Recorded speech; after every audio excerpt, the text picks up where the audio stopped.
NASA has released photos, videos, and audio recordings of its Apollo missions. We copy you down, Eagle. So there's little left about these missions that we don't already know, except for one mystery that's been hiding in plain sight for decades. Roger. One of NASA's Apollo lunar modules may be missing. That's right, missing.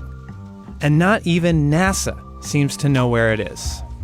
Engines on. 5, 4, 3, 2. All engines running.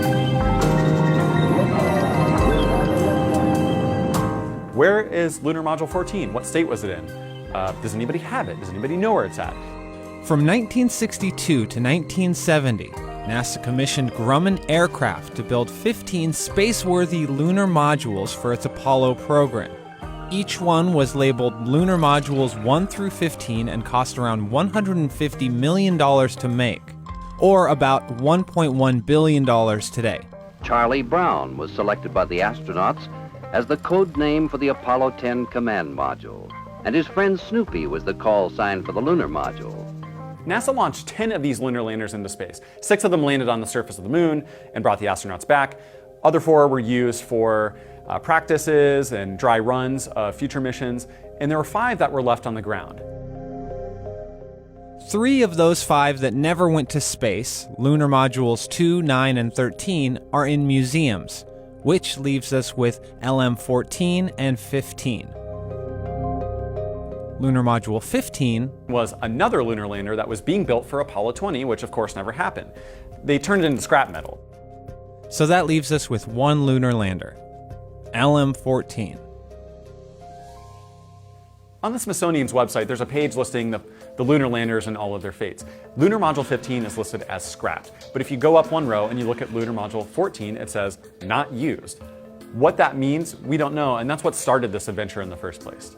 To be clear, it is not easy to hide one of these landers. Once complete, they're the size of a small house and weigh about 35,000 pounds. Now, when we started looking into Lunar Module 14, things are a little weird. The documents that we had access to said incomplete or not used. It didn't say anything about it being scrapped. It didn't say it was in any institution or museum. And so we started digging into this.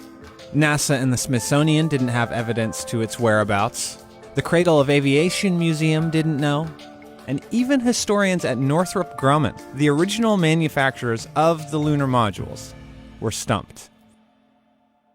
But one of the experts that we talked to said, hey, I think it's at the Franklin Institute in Philadelphia. We looked into that, and it was not it. It was an early prototype from the Apollo program, a lunar module that was never supposed to fly into space.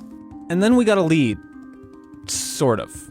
There was a document from March 1978 that is a disposition or list of everything in the Apollo program, what it was, what its code number was, and where it's located. And that document is missing page number 9, which is the page that describes where Lunar Module 14 would be located or what happened to it, if anything. Yeah, it sounds exactly like some sort of Hollywood spy thriller, but this actually happened. Nobody could find this document. Even one of NASA's historians looked for us and couldn't locate it. And the same went for the National Archives. We finally got some clue as to what happened to it from University of Houston's Space Archive. Hi, this is Dave Mosher with Business Insider. Is this Gene? Hi, yes it is. Hi, Dave. Hi. So I heard you found page 9 of that document. Can you read it to me? Tell me what it says? Next to LM-14, it says mission canceled. Mission canceled. And then is there anything else that it says? The next column says remarks. It says deleted from program. Deleted from program. It doesn't say where it went or what happened to it. No, it does not. Okay. So we were at a dead end.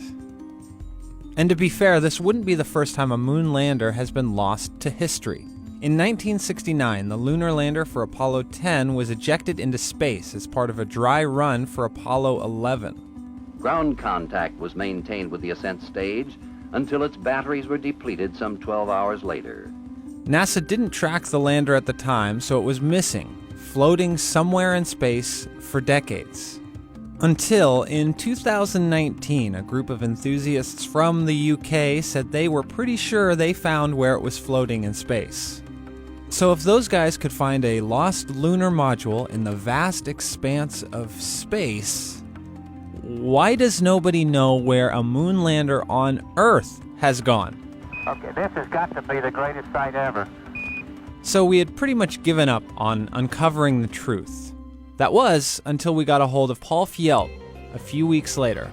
He's obsessed with these lunar landers. In fact, he worked with the Cradle of Aviation Museum to retrofit LM-13 into a Apollo-style landing site within the museum. So here's what he had to say about our grand missing lunar lander mystery. 14 actually never really got built. I'm not going to bet my son's life, but I'll bet a lot of money that there's not a scrap of LM-14 left. Of course, that would explain why there's no photos of it. The really revealing thing that Paul showed us was this progress chart from Grumman of the lunar landers that were under construction right before NASA canceled the entire program. And it shows that LM-14 was about 1 to 5% complete based on Fjeld's analysis. So the farthest that technicians at Grumman got was basically cutting out all of these pieces of metal and starting to assemble them, weld them together before NASA canceled the program. We also spoke to 2 other spaceflight history experts, and they also think that LM-14 was scrapped, but they're not entirely certain of that. I'm going to say that they would have said, look, we got a bunch of F-14s. We're just starting to come off the line here. This is what's the future for Grumman. We need all the metal that we can get. This is some lovely 2024 aluminum, 7075 structural aluminum. Can we use that on F-14s? Sure. So LM-14's Frankenstein pieces maybe did fly, in a way. And perhaps they're in an aviation museum right now as part of a jet. In this strange metallic bird rides the ancient and endless dream of all mankind. But we may never know for sure. I can't guarantee that, some guy didn't just grab it off the lot and it's now sitting in his basement or up in an attic that his grandkids have no idea what the hell it is. Who knows?